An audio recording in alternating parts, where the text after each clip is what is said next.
Brexit becoming a success in the UK could ultimately spell the end of the European Union, an expert has said as he highlighted the greatest fears of the bloc. Former Brexit Party MEP and director of the Academy of Ideas, Claire Fox, exposed the biggest threat facing the EU.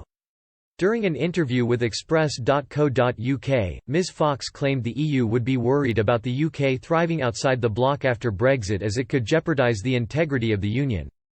She said other nations will look at the UK and wonder whether they should leave the EU as they will be able to see Britain reclaim its sovereignty. Ms. Fox said, if the UK does not face a catastrophic collapse economically because of Brexit. If we show that we can survive, that then removes one of the threats the EU makes to any Eurosceptic member states threatening to leave the European Union. The EU wants to be able to say well at Britain, what a terrible experience that was for them. Whereas if the experience in Britain wasn't a terrible one, then you have a situation where you have contagion. Ms. Fox expanded to explain why the idea of sovereignty was important to Britain and how other member states would look at the UK. She continued, maybe contagion is too strong a word, but it would give people the impression that actually, asserting your sovereignty and a way of saying that the accountability of all political decision is made domestically.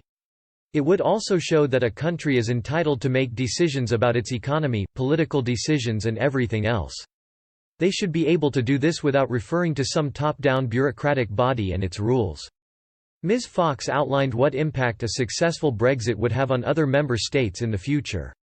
She said, other countries might simply decide to do the same.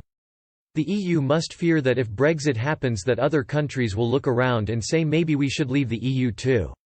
Ms. Fox also warned the EU could see more divisions form in the European Union as the bloc attempts to recover from coronavirus. She explained that some member states, like Italy, will question the amount of help they received from the European Union during the crisis. In addition to this, tensions may arise between the rich and poorer states as economies attempt to restart. Ms. Fox predicted that some wealthier countries may resent having to give more money to nations more heavily impacted by the virus.